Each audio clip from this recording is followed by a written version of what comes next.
Back in the day, this county was #1 coal producer in the United States. This place was booming. McDowell County had one thing, it was coal. And without the coal jobs, we have nothing. That's what McDowell County is. Most of the houses that you see here are coal camp houses. They were built when the coal mines were going.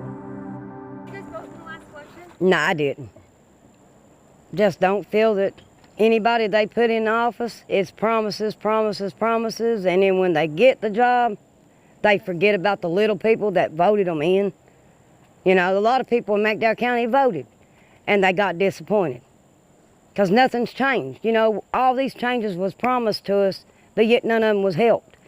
You know, the president needs to come to McDowell County and just look and see the poverty level here.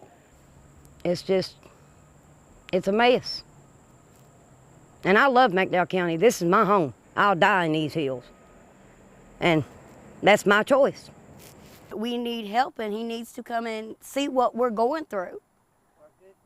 We're real good people, and we really need somebody that's there for us in the higher offices, because right now we're below, and don't nobody seem to want to come and see nothing. McDowell County, West Virginia, once exported more coal than any other county in the United States. Today, it's one of the poorest communities in the country. Unemployment is more than twice the national average. In 2008, McDowell voted heavily for President Obama. But 8 years later, it was part of the wave of blue-collar strongholds that turned out for Trump. And for those miners, get ready, because you're going to be working your asses off, all right? Thank you, everybody. Last year, we spent election night with McDowell voters who told us they felt the Republican was their last hope. So I'm on my way to meet up with Cecil Patterson, who's a miner and county commissioner here. And this time last year when I met him, he told me that he'd be voting for Trump, which was interesting because he was a lifelong registered Democrat. At the time, he told me that he was cautiously optimistic about his vote. So I'm interested to talk to him now to see how he feels. You voted for Trump last year. Are you pleased with that decision? Yes, ma'am. Yes, ma'am. We're coal miners, and anybody travels through this part of the country can see we don't have any other industry. We need to diversify, but you know, the older politicians didn't, so we're trying to do it now. And the only industry we have is coal, and it puts you kind of in a box where you have to vote for a way you make your living. In his first 100 days, the new president rolled back environmental regulations he claimed were costing coal workers their jobs. Well, in the 70s, I seen a big boom come on, things like that. You go around the curve down here and get a job, you know what I mean? Everybody was working. Everything was booming, and I think you're going to see that come back. Trump promised voters an ambitious agenda on everything from repealing Obamacare to building a border wall. He hasn't delivered.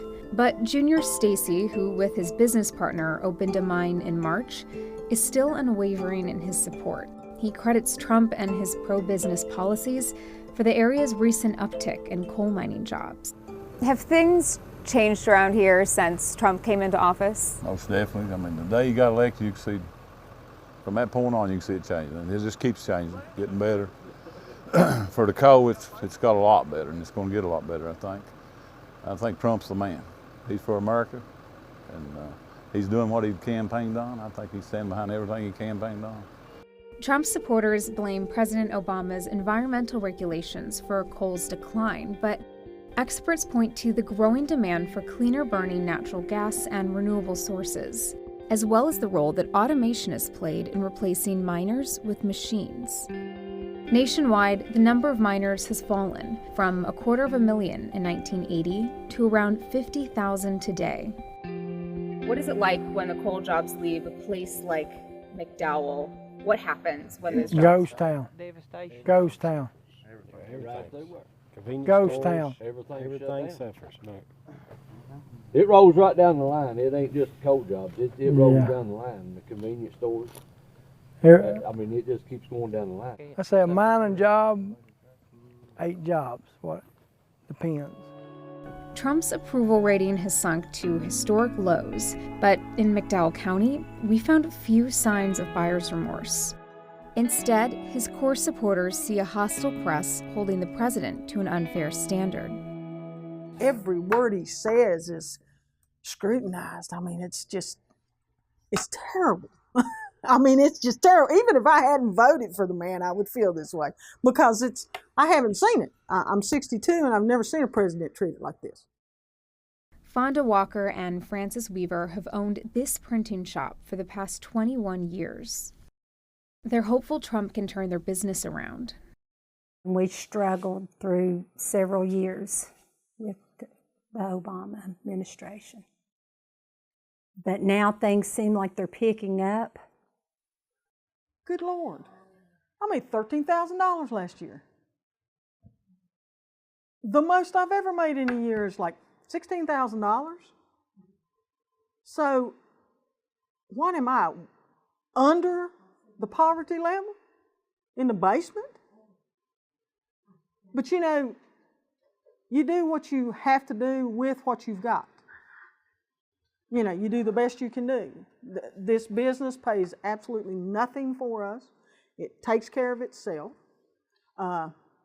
We get a little piddly paycheck. And I keep hoping that the different things that he is doing, he's trying to help. The president is popular in McDowell County, but he has his detractors. Alba Coleman, a Democrat and retired coal miner, is one of them. He didn't vote for Trump or Clinton. Trump said, I can bring back the coal jobs, I will reopen the mines. Do you buy that? I don't think he's done anything so far. Jobs have picked up here, but I don't really think it's not had anything to do specifically with anything that he's done, other than the way he talks. I think businesses might think that they would take a chance that he could do something to help them, but to actually say he's done anything, I don't think he has. I don't know if he will. How do you explain Trump's appeal among so many people here? A lot of the people here say, you know, that he sounds just like us. He says the stuff that these people want to say. And the guy that in our meeting, he said, I feel like, you know, that he's just like us. And I told him, I said, you know, he's not just like us. He's a billionaire. And, you know, we have to work every day for what we've got. A year after Trump was elected president, there's still a glimmer of hope in McDowell that he can do for coal country what politicians have long promised. You know, we're asking our elected officials to just take a look at us and help us. We're just so far behind. But we're going to keep trying. We're working hard on it.